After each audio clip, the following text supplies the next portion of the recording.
All right, all right, all right. Greetings, my brother. Greetings. How you doing, brother? All right, all right.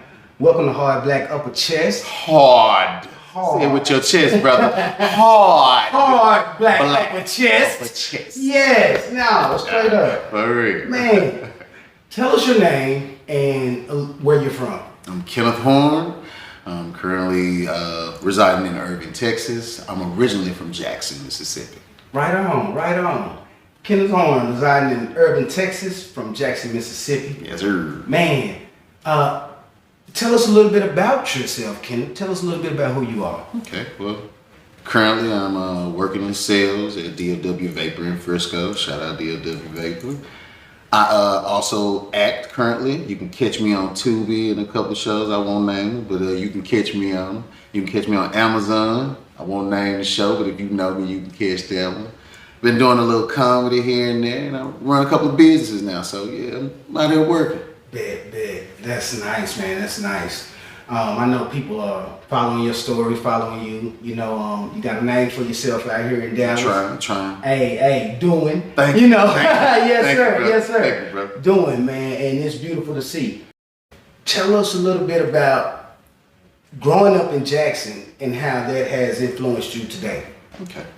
Well, growing up in Jackson, man, it was cool. It was cool. I mean, if you know me, you knew I was silly growing up. So, I mean, I was always liking to be the joke and the happy person in the group and all that. But coming up, dog, we had our same issues as far as like Dallas and every other city where we had to deal with drugs and gangs and just stupidity of some of our brothers and sisters. During these times, you just need to be able to make solid decisions on who and when or who you should hang with, period, because those decisions could affect your life forever. So you have to just be mindful who you hang with, and that was something that I just, at times, I didn't always choose the best people to be with. I can't sit here and say that I was perfect. I got in trouble.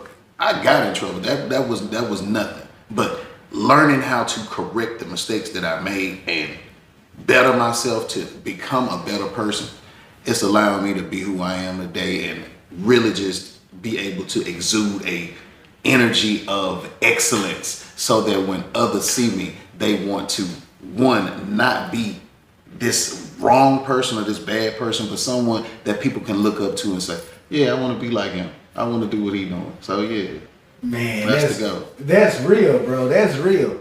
And I can honestly say, from knowing you, that you do exude that. Well, thank you. And yes, sir, you live it. You live it. And, anybody who knows you knows that excellence is in your characteristics. Thank you. That you strive for it and that you surround yourself around it. You know what I'm saying? People know that what you do is for the community.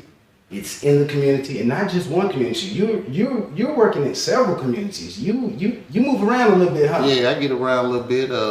Not only am I at home every now and then, I've had an opportunity to go do filming in Illinois. I do filming here in Dallas, and in several little small areas around DFW. So yeah, man, I'm just trying to get out here. But the main thing is getting Suits for Judah out there, bro. Getting Suits for Judah out there, because what this does is it gives us an opportunity to share with the youth, the people who really need it right now. They need to see that all black men are not doing something that's going to get them in jail. That's not going to turn into something that they have to watch their back to fear the feds, the man, or whoever you want to call. Yes, when you living a righteous life, you ain't got to worry about that. When your energy on point, dog, what you gotta fear? Yes, sir. What you gotta fear? Oh man. And that's what Suits for Judah teaches. Self motivation, how to build self, how to go out here and take what you know how to do and build up on it. Become an entrepreneur within yourself. Build your own business. We are going to give you structure. All we need is the body. That's all we need is the body. Man, you touched my heart with that, bro. Real talk. That's the truth, man. That's how I was taught, bro. Speaking of mentorship and setting an example, things like that. When you were growing up in Jackson, did you have that type of energy around you? Did you have people to look up to, people to help, guide you, even through some of your bad, I did. decisions? I did. I had my parents, my father, and a lot of the times that I was mixed up and didn't really know which way to go. My dad was there to help me. I had my uncles.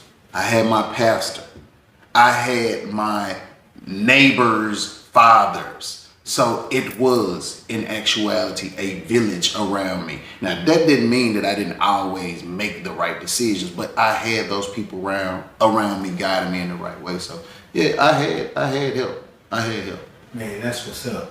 And how has that help translated into who you are today? It's given me the opportunity to express my voice. And where I get to do that now is through Suits for Judah. Us being able to encourage these young men of today who feel that they are lost and there is nothing for them to do. There is no way for them to achieve this level of greatness that they think that is so unattainable. You can do it on your own. All you got to do is take your idea. You come to us with your idea. We're going to help you develop this idea into your business. With your business, you will be able to go out here and flourish. Man. People think that entrepreneurship looks like having $20,000 in the bank to start. They think that it looks like having a building and a sign to start. They think that it looks like having a staff to start. What does entrepreneurship look like to you? How did entrepreneurship start for you? Entrepreneurship is about $300. It's about $300. It may be less than that.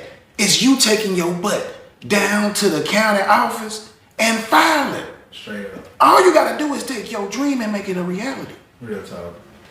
So, with your work with Suits for Judah,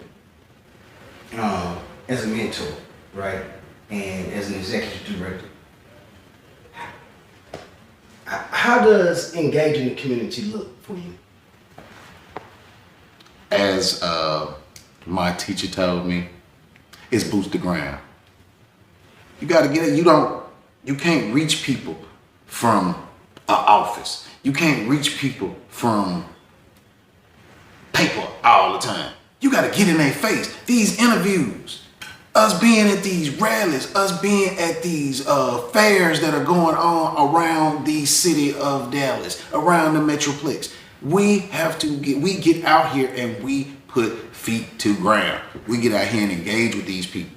We let them see what we're doing. And then, not only that, we let them take whatever they have, go research it, and come back. Ask any questions you have. We are here for that.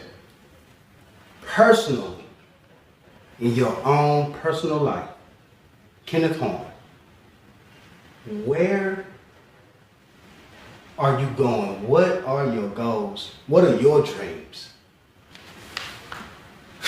That's a good question. I've always just looked at the opportunity to just be a light. Like actually to just be a light. My grandmother used to always tell me, she still tells me, but she used to always tell me growing up, you special, you different. Because of her constantly putting these words in my head, I grew up with this. And what this makes me want is to not just be good for myself or be good for my family or anything like that and make sure that we're good. I want to be good for a lot of people, man. Mm-hmm. I want to take care of not only a community, but a city. I want to be them dudes like Jay-Z and T.I. and all them, man. Like, yeah, y'all come on out here, dog. It's good. It's good. Real talk. Yeah. That deep success. Yes. That's able to... that generational success. Yes.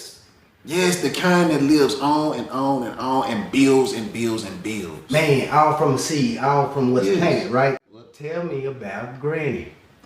My grandmother. Mosey Burks. Mama Burks. She sings, well, she did sing with the Mississippi Mass Choir. She retired now. She's doing great, man. She's going through some small health problems. I mean, nothing major and stuff like that, but you know how it is when you start getting older. But beautiful voice, beautiful mind. Anytime she is sitting with us, as far as like when we're going to visit her and things like that, a lot of things she won't recall, but all she has to do is see your face and to see that smile, man. It's just everything. So yeah, man, my grandmother has always been like that angel, that light, that motivation, like that everything, man. She sparks the room, dog. She sparks the room when she comes in. So yeah, she's everything. Man, she's that's like beautiful. everything. It sounded like she had a deep influence. Yes, on you, bro. you know what I'm saying? Weekends, she had us at Bible study. We would have to go to choir rehearsals with her half the time. So yeah, dog, we were there. We were there in church. We were deeply involved in church. Nice. And what was that like? What was church like? Church was great. It was like nothing a kid would say they could experience at my time. If you look at my time compared to now, church was the club. Okay. Your friends were there. You felt accepted. There was learning. You accepted what people had to tell you and you understood it and you followed that because it was coming from a good place. Yeah. A lot of people now, they reach outside of their comfort zone and their regular, group of people that they deal with to try to find exactly what it is to make them. But now, dog, when I was growing up, church was that, dog. We were there all the time. Yeah, we were there all the time. We were there all the time. It was great. Right on. So you was a church kid? I was a church kid. You was a church kid. Right on. You sing in the choir? I sang in the choir. I played the drum. You played the drum? Yeah. Shut up. Every now and then I kicked the solo. Yeah. Get me on the beat. I love it, family. I love it. Yeah. How do you think we could get back to engaging these youth? Not through Suits for Judah, through church in the streets. How do we get that energy, that atmosphere back out here to these people? It's funny, dog. I heard some one time, man, and this was like something I will never forget. A dude said, man, we got to put these undercover Christians out here. You don't necessarily have to be a Christian, but these undercover believers that understand that there is a higher power that controls us. Get them out here in the club, man. Yeah, dog, yeah, we kicking it. Yes. Bro, we can even be getting even more. We just go over here and do this. Just get these folks into a more positive light. If we just really get out there on that movement, dog, do you know how many? Look how these rappers did it, dog. Let's look at these rappers. Yeah. They got out here with the drill music and they swayed a whole culture. Yeah. Prior to that, it was the trap music. Yeah. Swayed a whole culture. Bruh, we get out here on that, yeah, dog, so what you think about your high power, man? Yeah. Don't you think you should get in a track, dog, because you gave all this other stuff a try? Bruh, come on. Really? Think.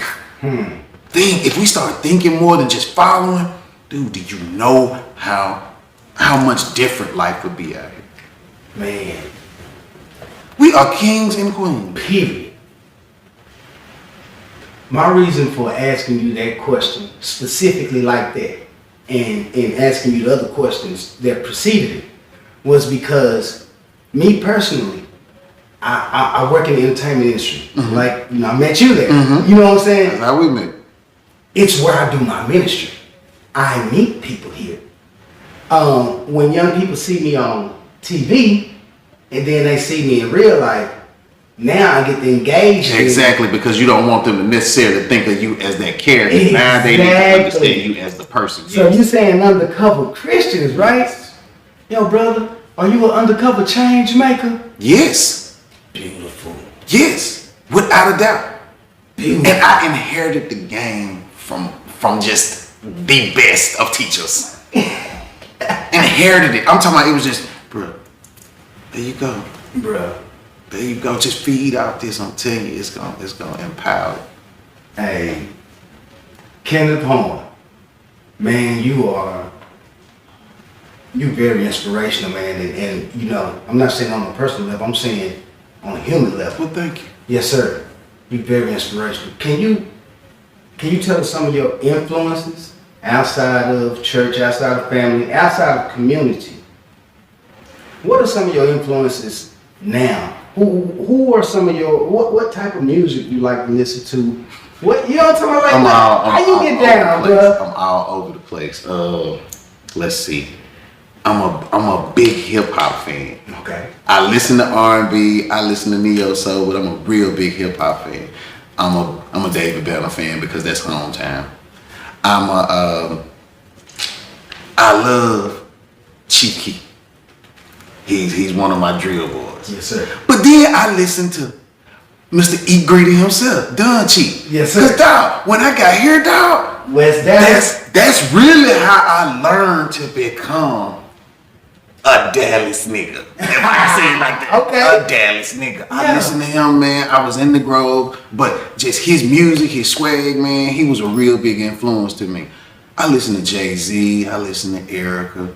I mean, it's a plethora of artists I listen to, but I mean, as far as like the group or the artist that I really just feel like they really, really just speak to my soul, I would say that would be,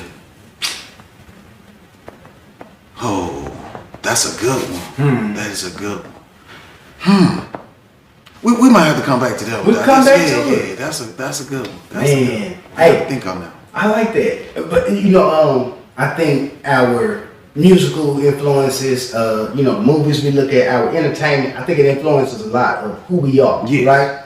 And I know you're saying, you know, you've spoken about how you want to be successful in areas to help give back to people and everything else like that.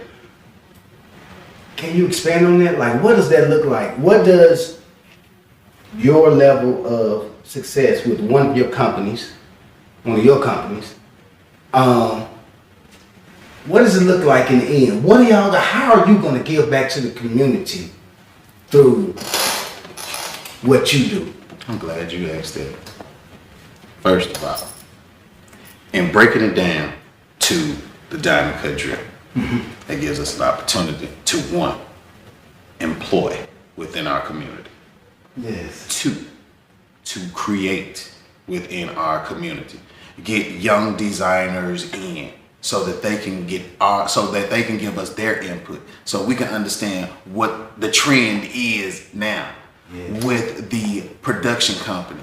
Once again, we're getting us in. We're getting people of color that want an opportunity. Those who feel that they never get an opportunity, we're giving them a chance to come into this world, learn, and also participate in the making of these movies, short films, productions, whatever it is that we have going on. They're getting an opportunity to learn from this, and not only learn, but get paid. Yeah, I love that, man.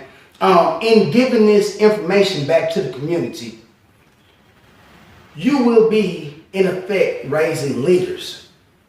What are your expectations of these leaders? What do you expect of them to go out? The ones who come through your company and they learn from you and they learn the game from you, and you drop the game so nice in their lap, and they get the blueprint and they know how to run with it, and they know how to change their community and become a change agent.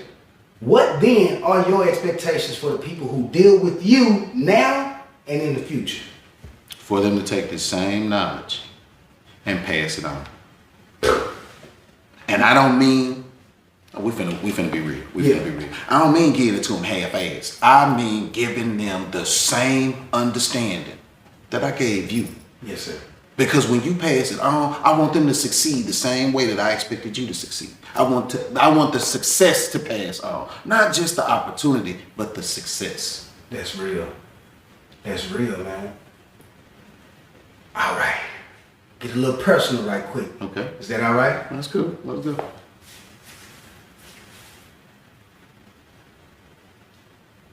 What are your dreams for your children?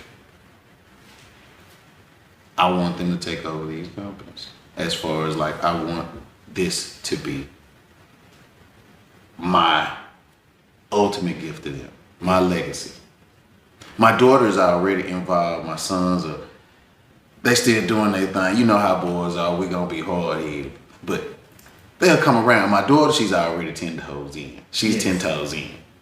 My partner, Latasha Wright, her kids are slowly coming around, but they will get in as well. But the whole reason for all of these companies, the setup of it all, is for us to leave this legacy for them. That's the whole reason for it. So yeah, we don't want to be those parents where their kids say, well, yeah, my parents didn't leave me nothing. It's more than that. We want them to be able to say, they left us whole companies, man. We have a empire. That's why we scream that so much, man. That's why we scream empire so much, because that's what we want to leave them. An empire, a legacy, a throne. Kings and queens deserve thrones. Man, that's real. Kenneth, there's something that you want to leave the audience with, you know, a message that you want to tell somebody, that you want to tell them. Okay. Anything that you want to get out to people, you know, put in the universe and let it speak. Okay. Everything ain't gonna always be good. You let that slide right on off you. You always keep the positive side available, because you never know what is meant for you. You manifest greatness in your life. Always manifest greatness in your life. If you believe it, you can achieve it. I'm telling you, life is good, but God is greater. Life is good, but God is greater. Beautiful, man. Beautiful. Thank you once again for, It was my pleasure, Doc. you know, coming through, Yeah. stepping up, you know, hard black upper chest. Hard black upper chest. Upper chest, man.